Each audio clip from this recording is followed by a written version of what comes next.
if you ever find yourself stuck in the middle of the sea. Hello Shelby County family, here we are at the end of February again and time to share a video update. The first thing I want to tell you about is that we're so happy for the Shelby County High School construction team. They competed again this year in the national competition, and this year they brought home first place. All across the nation, first place goes to Shelby County High School. The second item I'd like to talk to you about this month is the use of technology. One of the things that parents talk to me about often is making sure that our kids are using technology for its intended purpose. I fully agree. We have some new tools this year that allow us to track down to the detail, down to the user, everything that's done on our Wi-Fi network in the school district. A lot of great things happening with Wi-Fi, but there are also some inappropriate things happening. Not necessarily all bad, but not appropriate for school use. The most important thing we can do right now is to tighten up on the use of personal devices with the Wi-Fi network. That's where we're starting. So by spring break, we will no longer be having students using their own personal phones on the Wi-Fi network. So we're going to tighten up there, we're going to monitor from there and see if some of the usage that we're seeing on non-school sites is reduced. We believe it'll be greatly reduced. So that's the next thing to come. Wanted you to know that that is in the works. Many families have turned in requests for waivers for redistricting. I just want to remind all of you that the deadline for those waiver requests is March 1. You have until the end of this week to get those in.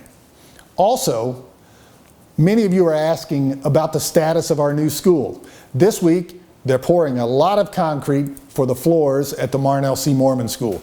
Knock on wood, we're having quite a bit of sunshine this week. We need more sunshine. We've had a lot of rain-related delays on that project. We're keeping a close eye on it. We'll update you as we know of changes, but at this point, the timeline for turnover of the school to us is August the 20th, which is our first day scheduled for school. This week, students from the Marnel Moorman School are meeting with Principal Donna Jones-Hocker, and they're having some discussions about Mascot and school colors and those sort of things. That's an exciting time. We're looking forward to being able to share those with you as quickly as those decisions are made.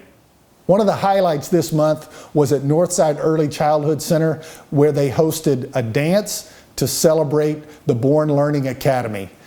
Kids were there learning and demonstrating their learning, parents were learning, and it's important to remember that these Born Learning events are really about helping parents know how to parent and get their kids ready for school.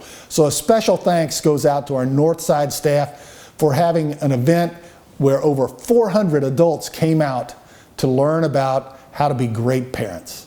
This is the time of year when there are a whole lot of competitions and activity opportunities available to clubs and different groups. One of the things going on right now is KMEA, the Kentucky Music Educators Association Events for Kids. Tons of kids involved, which means tons of adults, parents, and a lot of teachers. You're putting in a lot of extra time for our kids. Thank you very much for that. Another important thing going on this time of year is Odyssey of the Mind. We've been hearing parents tell us for years what a wonderful opportunity that is for kids. Teachers, I know it takes a lot of extra time to be involved with Odyssey, so thank you very much for the work you're doing with that. Vex Robotics is really getting big in our community. Every school that has Vex Robotics, we hear great reports. A lot of that work is coming out of Collins High School, where we have some great leadership coming out of the engineering department. So thanks to our teachers there at Collins High School for promoting that work and for helping other schools get started. Now we see Vex Robotics all the way down to the elementary schools. Thank you so much for your leadership and your time sacrifice to work with these extra programs.